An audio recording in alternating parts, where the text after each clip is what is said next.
नमस्कार प्रिय दर्शकों, एक बार और आपका स्वागत है। हमारे भाई भाई की संपत्ति हड़पने में लगा हुआ है, भाई भाई की पत्नी को छीनने में लगा हुआ है, एक भाई दूसरे भाई को धोखा देने में लगा हुआ है। स्वामी, जब मैंने ये नजारा देखा तो मेरा मन विचलित हो गया। इसीलिए मैं आपसे 2 प्रश्न पूछना चाहती हूँ। यदि आप मेरे प्रश्नों का उत्तर देकर मेरे मन को संतुष्ट कर दें तो आपकी बड़ी कृपा होगी। फिर कौवा कवि से कहता है प्रिय ठीक है, तुम अपने दोनों प्रश्न बताओ, मैं तुम्हें तुम्हारे दोनों प्रश्नों के उत्तर देकर तुम्हारे मन को संतुष्ट करने का पूरा प्रयास करूंगा। कवि कहने लगी है, स्वामी मेरा पहला प्रश्न है कि भाई भाई का दुश्मन क्यों बन जाता है। मेरा दूसरा प्रश्न है, भाई का हिस्सा हड़पने वाले व्यक्ति को कौन सी सजा मिलती है। फिर कौवा कहता है कवि, तुम्हारे दोनों ही प्रश्न बहुत ही महत्वपूर्ण है। जो भी इन प्रश्नों से प्राप्त ज्ञान को अपने जीवन में उतारे वह कभी भी अपने भाई का दुश्मन नहीं बनेगा, वह अपने भाई का हिस्सा कभी भी नहीं हड़पे, वह अपने भाई की पत्नी को कभी छीनने की कोशिश नहीं करेगा। कौवा कहता है, मैं तुम्हें तुम्हारे दोनों प्रश्नों के उत्तर देने से पहले एक छोटी सी कहानी सुनाता हूँ।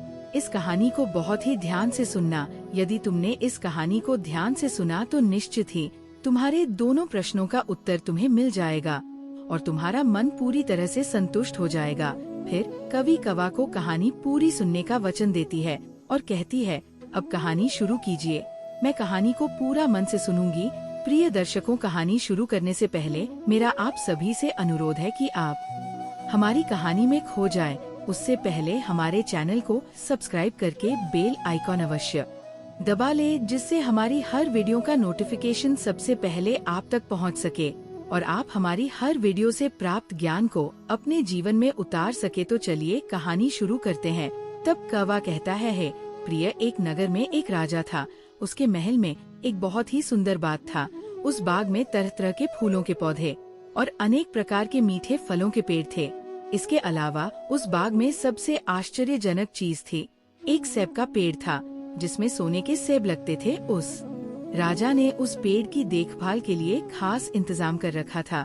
जब इसके फल पकते थे तो चौकीदार रात दिन उस पेड़ का पहरा दिया करते थे ताकि कोई सोने का सेब चुरा ना सके। कौवा कहता है प्रिय, लेकिन एक दिन की बात है जब बाग के माली ने सोने के सेबों को गिना तो उसमें एक सेब गायब था। माली तुरंत दौड़ता हुआ राजा के पास पहुंचा और राजा को सेब के पेड़ पर एक फल कम होने की खबर दी। राजा ने ये बात सुनी तो उसे बड़ा आश्चर्य हुआ कि बाग में उस पेड़ की देखभाल का इंतजाम करने के बाद भी उस पेड़ से फल कैसे चोरी हो गया। राजा ने ऐलान किया कि जिस व्यक्ति ने उस पेड़ का सेब चुराया है उस व्यक्ति को जो भी पकड़ कर लाएगा उसे इनाम दिया जाएगा। राजा के 3 बेटे थे। सबसे बड़ा राजकुमार राजा से कहने लगा, पिताजी रात को मैं बाग में पहरा दूंगा और चोर को पकड़ने की कोशिश करूंगा। फिर राजा ने अपने बड़े बेटे यानी बड़े राजकुमार को बाग में पहरा देने का आदेश दिया और चोर को पकड़ने की इजाजत दे दी। वह बड़ा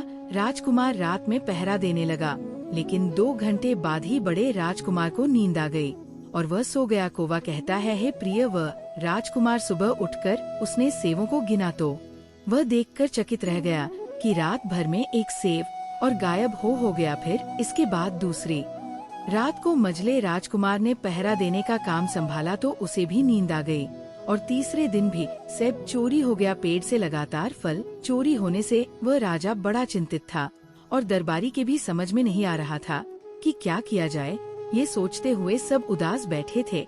इतने में सबसे छोटा राजकुमार आया और उसने कहा कि आज की रात में पहरा दूंगा और चोर को पकड़ लूंगा।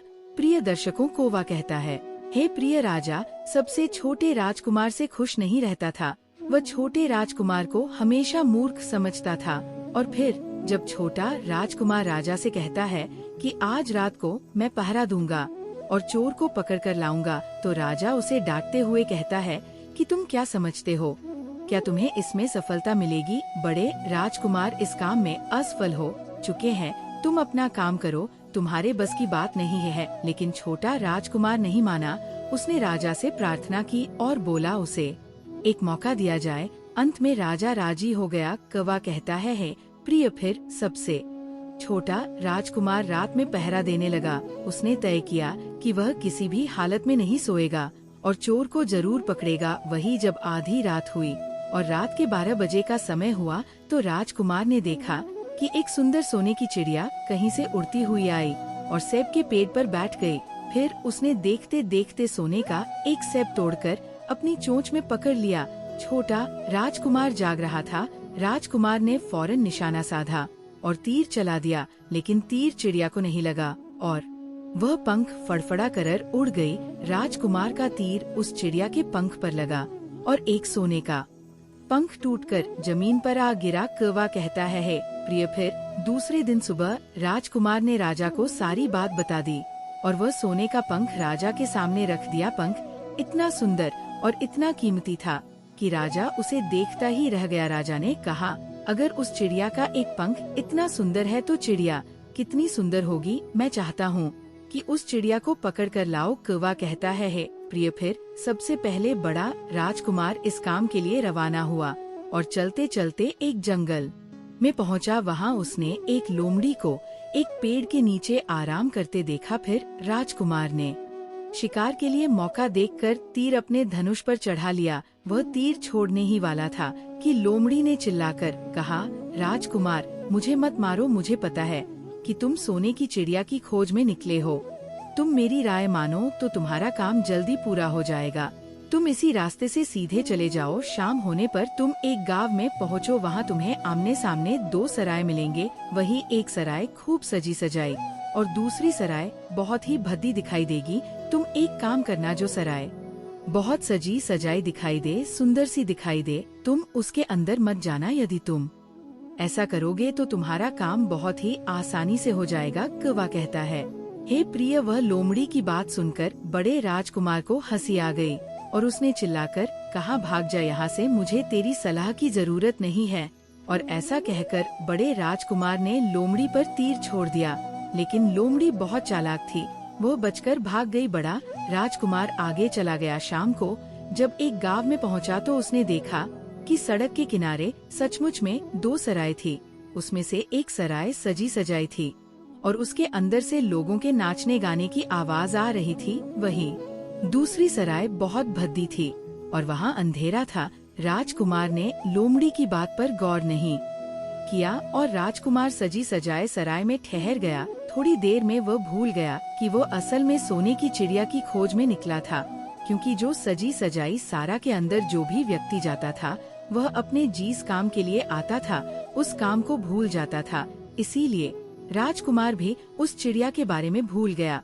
जब काफी समय बीत गया और बड़ा राजकुमार नहीं लौटा तो मझला राजकुमार सोने की चिड़िया की खोज में चल पड़ा। वह भी उसी तरह चलते चलते जंगल में पहुंचा तो वही लोमड़ी उसे भी मिली और फिर उसी लोमड़ी ने मझले राजकुमार को भी वही बात बताई जो बड़े राजकुमार को बताई थी। मगर मझले राजकुमार ने भी उस लोमड़ी की बात पर कोई ध्यान नहीं दिया। जब शाम को वह उस गांव में पहुंचा तो बड़े राजकुमार की तरह सजी सजाई सराय में ठहर गया और वहाँ के नाच गाने के रंग में मस्त होकर वह भी अपना काम भूल गया। यहाँ तक कि उसे घर लौटने की भी सुध नहीं रही। कौवा कहता है प्रिय। अंत में सबसे छोटे राजकुमार ने राजा से कहा कि मैं सोने की चिड़िया की खोज में जाऊंगा। तो राजा को विश्वास नहीं हुआ और वह कहने लगा, जब उससे बड़े दोनों राजकुमार इस काम में सफल नहीं हुए तो तुझे सफल कैसे मिल सकेगी। लेकिन छोटे राजकुमार ने जिद की और उसके जिद करने पर राजा ने अपने छोटे राजकुमार को इजाजत दे दी। कौवा कहता है प्रिय। वह छोटा राजकुमार तैयार होकर सोने की चिड़िया की खोज में निकल गया। वह भी चलते चलते जंगल में पहुंच गया। उसे भी लोमड़ी मिली। राजकुमार ने लोमड़ी की बात को ध्यान से सुना तो लोमड़ी से कहा, ठीक है, तुम जैसा कहती हो मैं वैसा ही करूँगा। राजकुमार लोमड़ी से कहता है, अब तुम जाओ, मैं तुम्हें नहीं मारूंगा। छोटे राजकुमार की बात सुनकर के वो लोमड़ी खुश होकर बोली, तुम सबसे अच्छे लड़के मालूम पड़ते हो। तुमने मेरी बात का मजाक नहीं बनाया और मुझ पर तीर नहीं चलाया। मैं तुमसे बहुत खुश हूँ और मैं तुम्हारी मदद करूँगी। तुम एक काम करो, आओ तुम मेरी पूंछ पर बैठ जाओ। मैं तुम्हें उस सराय तक पहुँचा देता हूँ जिस सराय में तुम्हें रुकना है और वहाँ से तुम्हारा काम बहुत ही आसान हो जाएगा। वही देखते देखते उस लोमड़ी की पूंछ काफी बड़ी हो गई और राजकुमार उस पर बैठ गया। उसके बैठते ही लोमड़ी हवा में उड़ने लगी और थोड़ी ही देर में मैदानों और पहाड़ों को पार करके उस गांव में जा पहुंची। वहीं राजकुमार ने उस लोमड़ी की सलाह को मानकर छोटी और पुरानी सराय में ही अपना डेरा डाल दिया। वो सजी सजाई सराय में नहीं गया और उस दूसरी सजी सजाई सराय से काफी दूर रहा। कौवा कहता है प्रिय। फिर दूसरे दिन सुबह उठ करके जब वो आगे बढ़ा तो कुछ दूर चलने पर उसे वह लोमड़ी फिर से रास्ते में मिल गई। लोमड़ी ने उससे कहा, अब मैं तुम्हें बताती हूँ कि आगे तुम्हें क्या करना है। लोमड़ी ने कहा, तुम सीधे चलो, आगे चलने पर तुम्हें एक बहुत बड़ा किला मिलेगा जिस पर सिपाही पहरा देते होंगे। तुम सिपाहियों से डरना नहीं और सीधे अंदर चले जाना, क्योंकि उस समय वह सिपाही सो रहे होंगे और तुम बेधड़क होकर किले में घुसते जाना और उनके कमरों को पार करते हुए उस जगह पर पहुंच जाना जहां लकड़ी के एक मामूली पिंजरे में सोने की चिड़िया बंद होगी। और वहां पर पहुंच करके तुम चिड़िया को पिंजरे से सहित उठाकर किले से बाहर ले आना। लेकिन एक बात याद रखना, चिड़िया के पिंजरे के पास ही एक बहुत सुंदर सा सोने का पिंजरा भी तुम्हें दिखाई देगा। तुम भूलकर भी उस सोने की चिड़िया को सोने के पिंजरे में मत रखना। तुम उसमें रखने की कोशिश करोगे तो बाद में पछताओगे। और फिर ऐसा कहकर लोमड़ी ने राजकुमार को फिर से अपनी पूंछ पर बिठाया और थोड़ी ही देर में उस किले के पास पहुंचा दिया। कौवा कहता है प्रिय। अब राजकुमार ने किले के पास जाकर देखा कि सचमुच उसके पहरेदार सो रहे थे। और फिर छोटा राजकुमार बिना डरे हुए सीधा महल में घुस गया और थोड़ी ही देर के बाद उस कमरे में जा पहुंचा जहां सोने की चिड़िया एक पिंजरे में बैठी हुई थी। उस पिंजरे के पास ही सोने के 3 सेब पड़े हुए थे। फिर तो उन तीनों सेबों देखकर राजकुमार ने फौरन पहचान लिया कि ये तीनों सोने के सेब उसके पिता के बाग के ही है। सोने की चिड़िया इतनी सुंदर थी कि राजकुमार उस चिड़िया को देखता ही रह गया और वह उस चिड़िया को उठाकर लाने ही वाला था कि उसकी नजर पास ही पड़े एक सुंदर सुंदर से पिंजरे पर पड़ गई। वह पिंजरा बहुत ही सुंदर था और उसमें तरह तरह के कीमती पत्थर जड़े हुए थे। और फिर उस सुंदर सोने के पिंजरे को देखकर छोटे राजकुमार के मन में लालच आ गया और उसने सोने की चिड़िया के लिए वही पिंजरा ठीक समझा। और राजकुमार लोमड़ी की बात को भूल गया कि उसने सोने के पिंजरे को छूने के लिए मना किया था। मगर राजकुमार लोमड़ी की बात भूलकर और उसने सोने की चिड़िया को लकड़ी के पिंजरे से निकालकर उस सोने के पिंजरे में बंद कर दिया। लेकिन नए पिंजरे में आते ही वह सोने की चिड़िया जोर जोर से शोर मचाने लगी और राजकुमार पिंजरे को उठाकर कमरे से बाहर भी नहीं निकल पाया था, क्योंकि चिड़िया के शोर मचाने पर उसकी आवाज से सिपाही कमरे में पहुंच गए और उन्होंने राजकुमार को पकड़ लिया। कौवा कहता है प्रिय। फिर राजकुमार को अपनी भूल का पता चला। उसे याद आया कि लोमड़ी ने उसे क्या कहा था, लेकिन अब क्या हो सकता था। सिपाही उस छोटे राजकुमार को पकड़कर राजा के दरबार में ले गए के पूछने पर राजकुमार ने सारी बात राजा को बता दी। फिर राजकुमार की बात को सुनकर राजा ने कहा, तुम मेरे महल में चोरी करने के लिए घुसे थे। मैं तुमको माफ नहीं कर सकता, तुम्हें फांसी की सजा दी जाएगी। लेकिन मैं तुम्हें एक मौका दे सकता हूँ। अगर तुम मेरे लिए सोने का घोड़ा लाकर दो तो मैं तुम्हें न सिर्फ छोड़ दूंगा बल्कि सोने की चिड़िया भी तुमको दे दूंगा। राजकुमार को अपनी जान बचाने के लिए राजा की शर्त माननी पड़ी और वह सोने के घोड़े की तलाश में निकल पड़ा। वह किले के बाहर जाने पर छोटे राजकुमार ने देखा कि लोमड़ी उसका इंतजार कर रही है और फिर उसने लोमड़ी को सारी बातें बताई। तो लोमड़ी ने निराश होते हुए कहा कि मैं अब तुम्हारी कोई मदद नहीं करूंगी। तुमने मेरे कहने के अनुसार काम नहीं किया। मैंने जिस तरह से कहा था, अगर तुम उस तरह से काम करते तो मुसीबत में नहीं फंसते और सोने की चिड़िया भी तुम्हारे हाथ में होती। कौवा कहता है प्रिय। वह राजकुमार बोला, मुझे माफ कर दो, मुझसे गलती हो गई। मेरा काम तुम्हारी सहायता के बिना नहीं चलेगा। मुझे राजा ने सोने का घोड़ा लाने के लिए कहा है, वरना वह मुझे फांसी पर चढ़ा देगा। वो राजकुमार की बात को सुनकर लोमड़ी ने कहा, खैर मैं तुम्हें माफ करती हूँ। अब तुम ऐसा करो, मेरी पूंछ पर बैठ जाओ। फिर लोमड़ी कहने लगी, चले चलो, कुछ दूर जाने पर तुम्हें एक दूसरा किला मिलेगा। इस किले की घुड़साल में तुम्हें सोने का घोड़ा बंधा हुआ मिलेगा। महल के नौकर चाकर सब सो रहे होंगे। तुम चुपचाप जाना और घोड़े को खोल लेना। लेकिन एक बात याद रखना, वहाँ घोड़े के पास में ही घोड़ ए पर कसने के लिए 2 जीन रखी होगी। उनमें से एक तो बहुत पुरानी चमड़े की जीन होगी और दूसरी सोने की जीन होगी। तुम सोने की जीन को छूना भी मत और उस घोड़े पर पुरानी चमड़े की जीन को कसकर सवार हो जाना और उसे दौड़ा हुए किले से बाहर चले आना। वहीं लोमड़ी की बात सुनकर छोटे राजकुमार ने वादा किया कि वह ठीक वैसा ही करेगा और फिर लोमड़ी ने उस छोटे राजकुमार को अपनी पूंछ पर बैठाया और कुछ ही देर में उस किले के पास पहुंचा दिया। वही किले के पास पहुंचते ही लोमड़ी ने राजकुमार को उतारा और फिर वहां से चली गई। राजकुमार सीधा फटाक से किले में घुस गया। अंदर जाकर उसने देखा कि वहां के सभी नौकर चाकर सोए हुए थे और फिर थोड़ी ही देर में वह किले की घुड़साल में पहुंच गया। राजकुमार ने पास जाकर देखा तो वो घोड़ा सचमुच सोने का था। ऐसा सुंदर घोड़ा उसने सपने में भी नहीं देखा था। राजकुमार ने आगे बढ़कर उस सोने के घोड़े को खोल लिया। जब वो बाहर निकलने लगा तो उसकी नजर एक कोने में पड़ी सोने की जीन पर पड़ी। वह जीन बहुत ही सुंदर थी, उसमें हीरे मोती जड़े हुए थे। उसके पास ही एक फटी पुरानी चमड़े की जीन पड़ी हुई थी। वह राजकुमार सोचने लगा कि इतने सुंदर घोड़े पर यह पुराने चमड़े की जीन कसना राजकुमार को शोभा नहीं देगा और फिर ऐसा सोच करके वह राजकुमार सोने की जीन को उठा लेता है और घोड़े पर कसना शुरू कर देता है।